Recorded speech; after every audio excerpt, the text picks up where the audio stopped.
Nagyon sok szeretettel köszöntök ismét mindenkit, ez a nevem Tamás Zsolt. A mellettem álló Awesome K20 Pro az a roller, ami eltörli a határt a városi ingázó, illetve a brutális teljesítményű rollerek között. Ez a kétkerekű ugyanis akár 2800 wattnyi csúcs teljesítményre képes, és akár 60 km/h végsebességig is fel tud gyorsulni. Emellett dupla felfüggesztés jellemzi, nem C, hanem dupla villás első lengéscsillapítással, NFC-vel zárolható, illetve oldható fel, mechanikus fékrendszer lassítja, és a gyártó ígérete szerint akár 90 km-es hatótávra is képes. Mindezt a geekbuying.com-ról rendelve csupán 200 pár ezer forintért cserébe. Éppen ezért ennek a rollernek nem igazán van konkurense, előnyeiből viszont dögivel akad, meg hát pár kompromisszumot is meg kell kötni. Kérdem én tőletek, hogy mit szóltok az ilyen brutális teljesítményű rollerekhez, vagy milyen szabályozást alakítanátok ki ezekre, mert bizony ilyen sebességnél ekkora keréken gurulva már lassan a védőfelszerelés sem elég. Most pedig lássuk, hogy mit kell tudni az Awesome K20 Pro Dual motorról, mégis milyen a valóságban, hogy néz ki külsőleg, és mennyit megy el egy feltöltéssel.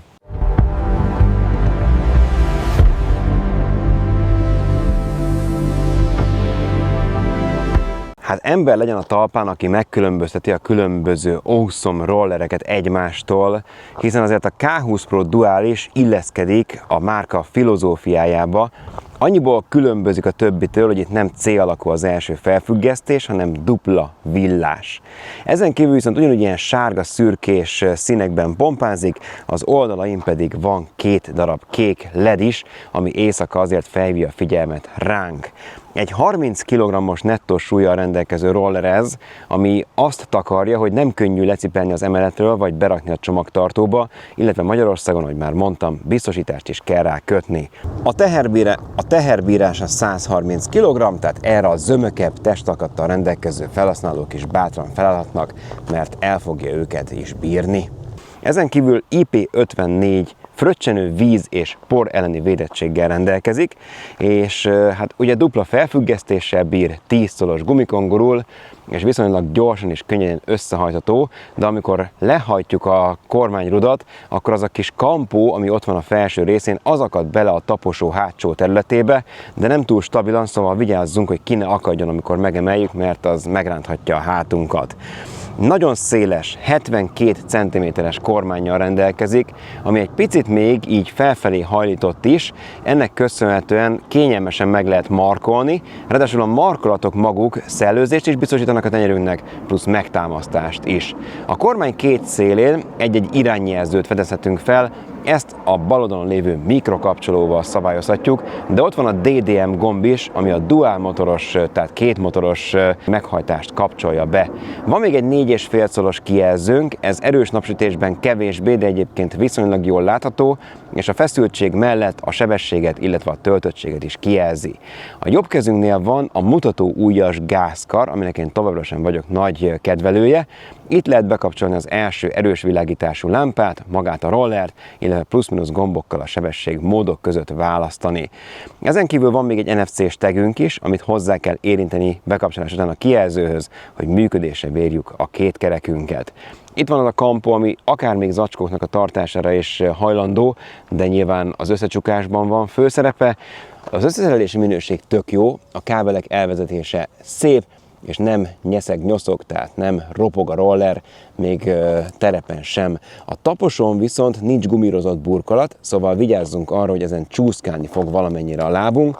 Ez nyilván nagy sebességnél jelentett egy kicsi komfortmentességet. Az erősített acél és alumínium ötvözet tehát összességében jól néz ki, stabil, és nyilván a képessége is jók a rollernek, de lássuk, hogy pontosan milyen teljesítményre képes, milyen felfüggesztése van, és milyen gumikon gurul. Azt hiszem bátran mondhatom, hogy erőnek egyáltalán nincs híján a K20 Pro Dual motor, hiszen két motor is hajtja, egyenként 1000 wattos teljesítménnyel, az összteljesítmény így akár 2800 wattra is rúghat.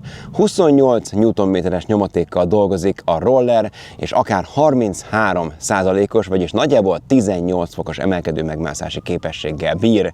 Emellett ugye, hogyha unlockoljuk, aminek a módszere úgy néz ki, hogy behúzzuk a fékkart, közben kapcsoljuk be a rollert, hozzáérintjük az NFC-s érintőteget, majd továbbra is húzzuk a fékkart, és a mínusz gombot legalább egy 5, de inkább 10 másodpercig húzzuk, utána pedig az SPD, vagyis Speed jelölés jelenik meg a kijelzőn, és mindegyik számot a plusz-minusz gombokkal egyesre kell állítani, majd a bekapcsoló gombot hosszan megnyomni.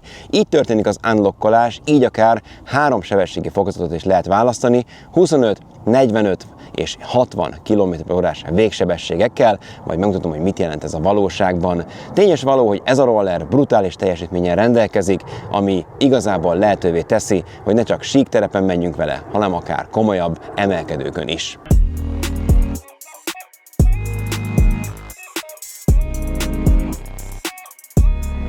A remek menetkomforthoz több dolog is hozzájárul. Először a Shock Free első és Swing Arm hátsó lengéscsillapítás. Ráadásul nem C-alakú a futómű, hanem dupla villás a felfüggesztés, hátul pedig rugós tagos, ennek a keménysége állítható, és érdemes is egy picivel puhábbra venni, mert egyébként a gyári beállítások igencsak kemények. Viszont, aminek én nem örülök, hogy csak 10 colos és 2,75 coll széles gumikon gurul a roller, ezek tubeless, tehát lényegében belső nélküli abroncsok, így azért defekttűrőek, de azért aprócskák, így nagyobb patkákra sokkal nehezebb felugratni ezzel a rollerrel. A másik dolog viszont, ami egy picit előny és hátrány is lehet, az a mechanikus fékrendszer. Hát persze ennek a karbantartása olcsóbb, ellenben a fékhatása gyengébb, mint egy hidraulikus fékrendszernek, ami a gyártó által előre megadott, és hát nyilván az Európai Uniós normáknak megfelelő 20-25 km/h végsebességhez untig elég, de azért már amikor kihasználjuk a maximális teljesítményt és 55-60-nal robogunk, akkor már azért jobban esne egy jobban adagolható hidraulikus fékrendszer, de persze ez is sokkal jobb, mint hogyha esetleg csak sima EABS-ünk vagy dobfékünk lenne. Így vagy úgy, nagyjából így áll össze a kerekekkel, lengéscsillapítással és fékekkel kapcsolatos információ áradat. Most pedig lássuk, hogy milyen menet közben a roller, mi a valós hatótávja és milyen vezetési tapasztalatokról tudok számot adni nektek. Na hát meglehetősen széles 72 cm-es kormány biztosítja a megfelelő stabilitást, de azért a komfort és az ergonómia közepes, hiszen a kezelőszervek eléggé zsúfoltan egymás mellett helyezkednek el, legyenek azok a különböző gombok, a mutatójas gázkar vagy éppen a fékkar, illetve a jobb és bal irányjelzőhöz tartozó mikrokapcsoló, nem beszélve a dual motorról. Na, veselkedjünk neki, ugye be lehet állítani a menüben a Zero Startot, vagyis hogy meglökés nélkül is el tudjunk indulni. Én ezt nem tettem meg, mert jobb ez így, és aztán érdemes előre terhelni, mert a dual motorral azért ez a 2 darab 1000 wattos motor teljesítmény, összesen pedig 2800 watt, azért ha hátra terhelünk, rendesen elkapartatja az első kerekeket. Ugye a 33%-os emelkedő megmászási képesség az ilyen nagyjából 18 fokot jelent, ami itt van, ez az én általam mért eredmény szerint ilyen 8-10 fokos emelkedő, és dual motorban lazán felmegyek úgy, hogy nem is lassul szinte a roller, 28-29 km/h sebességgel jövök itt fel.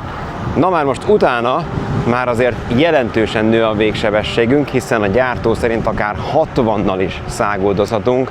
Én 94 kg vagyok, és hát alattam bizony ilyen 55-57-et mutatott a számláló, ami egészen pontos, GPS-szel után mérve is egy ilyen jó 1-2 km/h-val volt csak kevesebb, vagyis tényleg el lehet érni ezt az 55-57 km/h-t, csak a 10 colos gumikon, hát már az egy kicsit számomra veszélyes, viszont nem instabil, mivel elől és hátul is lengéscsillapító segíti a komfortot, elől ráadásul villás a felfüggesztés, semmi szitálás nincsen, nagyon stabil a roller még nagy tempónál is, a hátsó rugóknál viszont azért egy picit lágyítanék a felfüggesztésen, mert a gyári beállítások nagyon kemények, éppen ezért hát még a kisebb úthibák is felütnek és kellemetlenek tudnak lenni. És mechanikus fékrendszer, ugye azért amikor nagy tempóról kell lelassítani, akkor érezhetően a lassulási sebességünk az hagy némi kívánnivalót maga után. Az adagolhatóság nem rossz, de egyértelmű, hogy hidraulikus fékrendszer kellene már ilyen óriási tempóhoz. Nem azt mondom, hogy nem lehet megállni, de azért egy kicsit előrelátóan kell gondolkodni és menni. Ugye itt van egy ilyen jó kis sebességcsökkentő küszöb, de ezen is lazán át tudok ugratni, de ahogy említettem, főleg az első futómű az, ami jobban teszi a dolgát, a hátsónak azért egy kicsi utánállítás nem árt. Na, visszakapcsolok egy motoros módra, érezhetően csökken is a teljesítményünk, de hát persze növekedik a hatótávunk, hiszen azért ebből az akkumulátorból a gyártó szerint ilyen 90 km is kihozható. Na már most, ha állandóan ilyen emelkedővel küzdünk meg, ami egy motoros módban már túlzás is ennek a rollernek. Hát 15, 14, 13, 12 visszalassultunk, emlékezzünk csak rá, az előbb még 28-szal zakatoltam fölfelé, és ahogy ráadom a duálmotort, szinte gyorsulunk még ezen a 8-10 fokos emelkedőn is, ami azért nagyon komoly teljesítményt jelent, tehát nem csak számok vannak, ezek a számok nem hazudnak, hanem valós teljesítmény is. Ellenben azért az a 90 km-es hatótáv, az finoman szólva sem igaz, hogyha azért nem 75 kg vagyunk, és nem egy motorban közlekedünk, méghozzá ilyen nagyjából 20-szal. Vagy éppen terepre merészkedünk, mert nyilván 10 szolos terepgumikon megyünk ezzel a rollerrel. Hát tiszta sor, hogy ezek a kerekek lehetnének sokkal nagyobbak, mert komolyabb patkákra azért már ezzel nem lehet csak olyan könnyen felugratni, egy kis belengéssel igen, de azért itt már ezek az apróbb mélyedések is félő, hogy meg tudják akasztani a rollert, vagy éppen a kerekeket.